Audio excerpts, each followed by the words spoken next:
It's the real news. I'm Aaron Mate. You've just been watching the Nina Turner show, where Senator Turner sat down with Erica Garner, the daughter of Eric Garner. Now, this was also the finale of the Nina Turner show. So here for a recap and to talk about the news of the day, I'm joined live now by Senator Nina Turner. And if you have any questions for her, again, post them in the comments section and I'll try to pose them to her. I understand that Senator Turner can hear me now. Yes, Aaron, I can hear you now. Well, thank you for joining us. Let's start with this finale of your show. This was the Nina Turner show here on the Real News Network.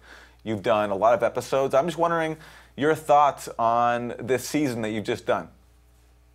It was a beautiful experience, the opportunity to get to talk to the everyday grassroots organizers in our nation, whether they have, whether they're known by millions of people or hundreds of thousands of people or thousands of people. So I say anyone from Erica Garner to Winnie Wong to Lenny Sarsour to Danny Glover, Ali Sheedy. It was just a wonderful experience to highlight their stories and their voices. Right, so let's talk about the episode we just saw. You spoke to Erica Garner, the daughter of Eric Garner. And like you, she made a decision to come out and campaign for Senator Bernie Sanders, which I can imagine for her especially might have been a difficult decision because there was a lot of pressure on activist people out there active around their causes to support the Clintons. And so I'm just wondering your thoughts on the decision that she made to go and put her chips on Senator Sanders at a time when it might have been more politically expedient for some people like her, to go with the favorite of most people in the establishment to go with the Clintons. Yeah, that's right, Aaron. I applaud her courage and for her willingness to go with her heart. I mean, she has shared with me certainly that, even members of, it put her at odds even with members of her family, which is also hard. So not only was she getting it from strangers, she got it from, people within her family. But I applaud her courage in a very devastating time in her life and in the life of her family, for her to take such political courage and to support Senator Sanders. And she supported him because, she believes he is a revolutionary and that he wants to shake up the system. And that's the kind of leader that she wanted to stand with. And she did just that. And part of that clip also showed that magnificent, empowering, emotionally moving commercial, that she thought of that commercial on her own, that she wanted to highlight the reasons why she supported Senator Bernie Sanders in her own voice. So I respect her immensely. And even had she gone the other way, I'm not one of those people who, dictate to people who they should support. But you're absolutely right. I want people to have very open minds, of course, but you're absolutely right. It would have been easier for her to go the establishment way. And she took the harder route, even in all of her family's grief. And in your case too, I mean, the Clintons initially supported your candidacy when you ran for office in Ohio. So, and you initially supported Hillary Clinton in her run for the presidency. So I'm wondering, was that a hard decision for you to switch gears and throw your support to Senator Sanders? Well, it's a little more complicated than that in terms of what happened in my race for Secretary of State in 2014. But just for the sake of keeping it simple, it was not hard for me to go with my heart. And it was with Senator Bernie Sanders, just listening to him. I had known about him for a long time, being a state senator, myself, and being in the political sphere. You know a little bit about all of the people who are elected for the most part. But really, he stood out for me in 2010, I believe it was, when he filibustered for 8.5 hours, the extension of the Bush tax cuts. And he was doing that not just for his constituents in Vermont. He was doing that for the working poor and middle class families all over this country. And to see this man stand up there and really talk about why it is patently unfair, immoral even, to extend those Bush tax cuts on the backs of the working class and middle class was nothing short of amazing. And then it was during the campaign season, in 2015, in conversations, talking to my husband, who had just discovered Bernie Sanders, Senator Sanders, and he asked me, did I know about him? And I said, absolutely. And he said, I just heard one of his speeches. He sounds just like you. You know, he has the same righteous indignation about the issues and about the problems in this country as you do.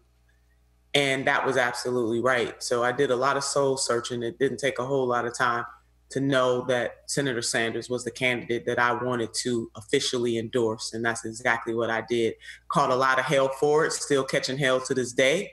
But if I had to do it all over again, knowing what I know and knowing the impact that it would have not only on me, but also my family in terms of the level of vitriol and hate, even having my husband even lose contracts for his business because of it, I would still do it again. So listen, on this front, let's turn to this newest controversy, the Women's March. It's holding its first national convention, and they've chosen Bernie Sanders as one of the speakers. They've gotten a lot of flack for it. I saw one prominent feminist writer call this a disgrace. I think a lot of people have missed that Maxine Waters is the headlining speaker. So it's been interpreted by some people that Sanders was the headlining speaker when actually it's Congresswoman Maxine Waters. And the organizers of the Women's March have said that they asked Hillary Clinton, Kamala Harris, and Elizabeth Warren, but that they weren't available. But your thoughts on this incident, because it's getting a lot of attention and people feel very strongly about it on both sides. And they, people have a right to feel the way they want to feel, but the facts are the facts. And I'm certainly glad that Congresswoman Maxine Waters is the headliner. One of the things that Tamika Mallory, one of the co-chairs of this, brought up is that she had been announced weeks ago and nobody really picked up on it. And I wonder why. Is it because she's a Black woman? Probably so. But then in comes, the Women's March wanted to invite Senator Sanders. They did invite Senator Sanders, as they invited other folks. And he answered the invite and said that he would be there. I think that energy could be better spent in fighting for folks in this country, fighting for the $15 an hour minimum wage, fighting for Medicare for all, fighting to help our sisters and brothers in Flint get clean water, fighting for our sisters and brothers in the Virgin Islands and Puerto Rico.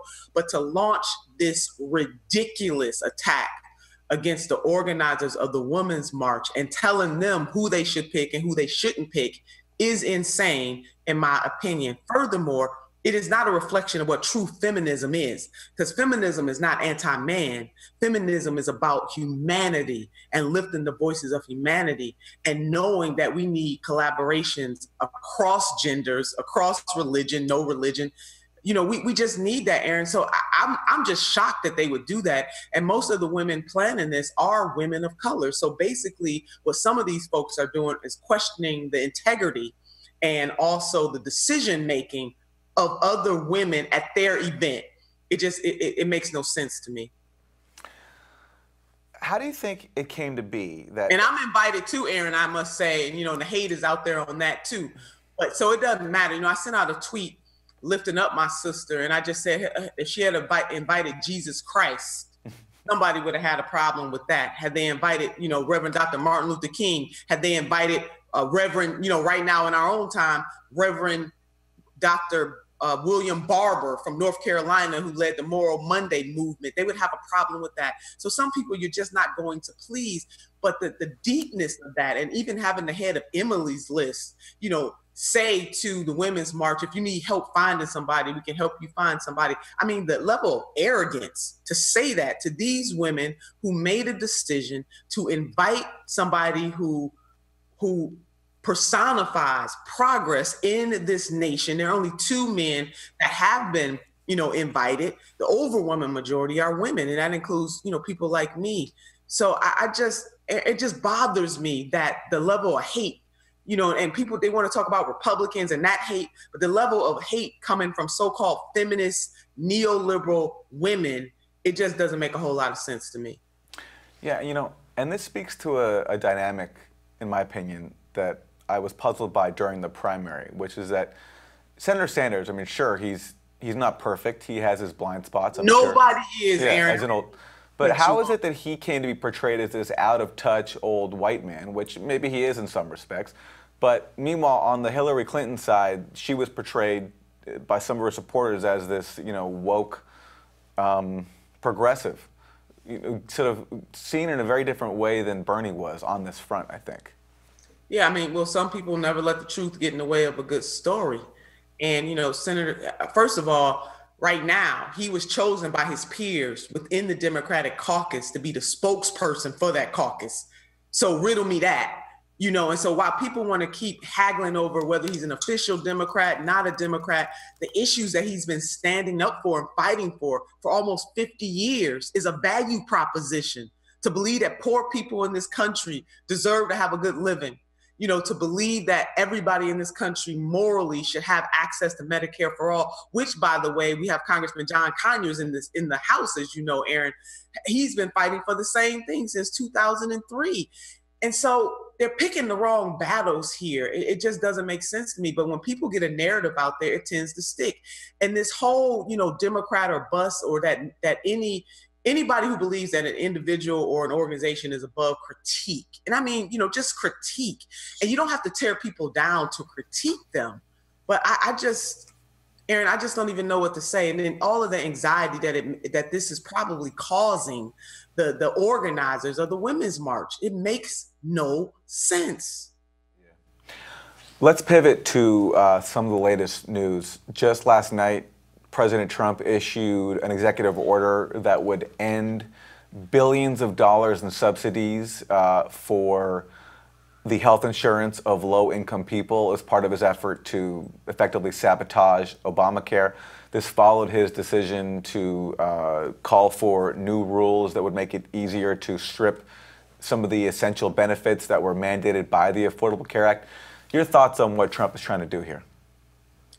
Well, I'm hoping that the voters in this country, the people in this country who are impacted by this, and I'm not just talking about his voters, but I'm talking about us as a conscious-minded country, will look at what this president has done and really make some decisions come 2020 if he's not impeached before then. It is unfathomable what he is doing and the hurt and the pain that he is putting on the citizens of this country. All the while he ran on, I'm going to do something better than the Affordable Care Act. Believe me, that was his exact words. It's going to be bigger. It's going to be better. I'm going to stand up for working class and middle class people. Meanwhile, this entire time he's been doing nothing but, not trying, but hurt them. And so I am hoping that we can have these conversations across the political spectrum about what types of policies actually do lift the working class and middle class in this country, and what policies don't, what elected officials really are standing up and fighting for and pushing policies that do, and which are not. And you don't do that in a way, again, that tears people down. One of the things, I want to bring up another point here, that this whole level, this frenzy to tear each other down just because we're on a different side. And, the Reverend Dr. Martin Luther King once said that darkness cannot do away with darkness, only light can. And hate cannot do away with hate, only love can. And something that just hurt me to my core that I've been talking about all across this country, but I was just recently in Texas, traveled to 5 cities in Texas within 3 days with a board member of mine, Jim Hightower from Texas. And I'll never forget when the hurricanes first hit Texas and Florida, the tweets that came out, the comments on Facebook about the people of Texas deserve what they're getting because that state went for Mr. Trump. See, that's the kind of stuff that no matter who you're supporting politically, you got to stand up and say that is wrong. And to the extent that some of us have allowed this whose team we're on to divide us in the kind of way that we deny other people's humanity, that is a bridge too far. So back to your point, though, about Mr. Trump, he is hurting the very people who he said he would help. Let me play a clip from his signing ceremony yesterday when he announced one of his executive orders trying to sabotage Obamacare. This is a short clip. Insurance companies will be fighting to get every single person signed up. And you will be hopefully negotiating, and you'll get such low prices for such great care. That was Donald Trump talking about negotiating with insurance companies, this idea that patients are going to be calling up different insurance companies and negotiating with them for the best price? Right. in their time of greatest need, they have to negotiate with insurance companies. Again, this, just from a purely political, not personally attacking this president, I want people who voted for him and the people who did not vote for him, but just for us to understand what he is doing. And Medicare for all, the ACA is not perfect. It certainly needs fixed. I mean, I've listened to people, I've talked to small business owners that, it needs to be fixed, no doubt about it.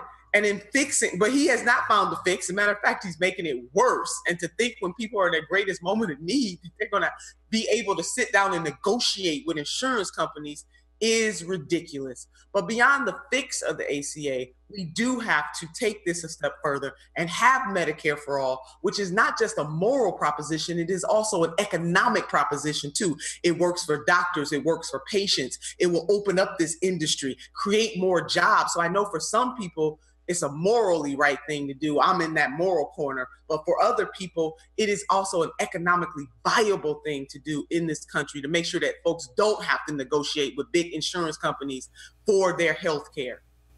All right, Senator Turner, I wanted to move on to something else. I'm not sure if you saw this tweet yesterday from the journalist Sean King, where he tweeted out a video clip of a Louisiana sheriff, Steve Prater, where he is lamenting the release of nonviolent prisoners, and he explained why. Place out there, I don't want state prisoners, okay? They are a necessary evil to keep the doors open, that we keep a few or keep some out there. And that's the ones that you can work. That's the ones that can pick up trash, the work release programs. But guess what? Those are the ones that they're releasing. In addition to the bad ones, and I call these bad, in addition to them, they're releasing some good ones that we use every day to wash cars, to change the oil in our cars, to cook in the kitchen, to do all that where we save money. Well, they're going to let them out.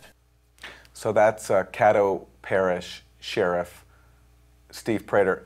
Senator Turner, anyone who's familiar with U.S. history knows that there's a long record of the U.S. imprisoning African Americans and forcing them to serve as essentially cheap labor. That's right. A memory that I think was brought up again by his comments. I'm wondering your thoughts on what he said. I mean, chattel slavery too, Aaron. Let's be clear about how this country was really built on the backs, the sweat, the blood, the tears, generationally so, of African American folks who at birth were determined to be slaves, so much so that the one-drop rule was incorporated in this country, so much so that in a country where a child is born, the child usually takes on the condition of the father, takes on the father's last name, but under slavery, Black children took on the condition of their mother so that they can keep those children enslaved even if miscegenation took place. This sheriff should be fired. He should be ashamed of himself. If he's an elected sheriff, I hope that he is not re-elected. But it really is just a snapshot and just a reminder that even as far as we have come in this country, we are always reminded by something like this, that we have not come far enough. And he was open and honest with his bigotry about why he wants to keep those folks in prison. The overwhelming majority of folks who are in the system itself are Black and brown, primarily Black men. There are about 2.2 million folks incarcerated in this country, and almost the majority of them, not the majority, but the overwhelming majority of them are African American, they are Hispanic, and they are Native American. They are men and women of color. And for him to be able to speak that way, you know what? He needs to watch 13, Ava DuVernay, who created the documentary 13. He needs to watch that, and we all do. And my apologies to Ava, I always fumble on her last name, but she created a documentary which is on Netflix right now that gives the history of the 13th Amendment. Also, a book I want to recommend to our viewers was written by Dr. Michelle Alexander. It's called The New Jim Crow. And that is exactly what is going on in this country, and everybody should be paying. So Aaron, I'm glad you brought that up. Instead of fighting the organizers on the Women's March and who's coming to speak and who's not, maybe we can do something and protest and make our voices heard against this sheriff that just cavalierly talked about black folks washing his cars and changing his oil and being used as slaves. So, Senator Turner, finally, this is bittersweet because we're marking the finale of the Nina Turner show. But since you launched that show, you've gotten even busier. You've become the president of Our Revolution, the offshoot of the movement that propelled Bernie Sanders' campaign. If you could leave us with some thoughts on what you're doing now with Our Revolution and where you're planning to focus your efforts going into 2020. Well, thank you for that question, Aaron. And I do want to say to all of the viewers, just thank you so much for the opportunity. I want to thank the Real News Network for the opportunity. It was beautiful to be able to travel together, to be able to interview so many of the critical thinkers of the 21st century, to lift up issues and to talk about solutions. As for Our Revolution, we are going to continue to be in the trenches, the grassroots trenches, empowering people all over this country to lift their voices and to use their energy to change their community, to remind them that the power, although it doesn't seem that way, is absolutely in their hands, and that one city at a time, one state at a time, and this entire nation can be transformed when millions of people lift their voices. I'm looking forward to having more collaboration with different progressive groups all across this country, traveling across this country to help candidates that we believe in. Mayor-elect Randall Woodfin is one good example of that. But traveling all over this country to support our candidates, to support our issues, and to continue to build a progressive movement that will elect progressive candidates who will then use the people's power for the benefit of the people. And lastly, Aaron, I want Our Revolution and this entire movement to be an inspiration to people, to remind them that even though it may seem daunting at this moment, for whatever reason, it may seem daunting, whether it's the election of Mr. Trump, whether it's what's going on environmentally, income and wealth inequality, you name it, name your issue, whatever your issue is, that in the words of President Nelson Mandela, it always seems impossible until it is done. And we can do it. We can transform this country, one community and one state at a time. Well, Senator Turner, as one of your viewers, I want to thank you for the Nina Turner show. It's been great seeing you speak to all these wonderful and insightful progressive voices over the course of this season. And of course, we'll certainly be having you back on The Real News whenever you're available, as your busy schedule allows.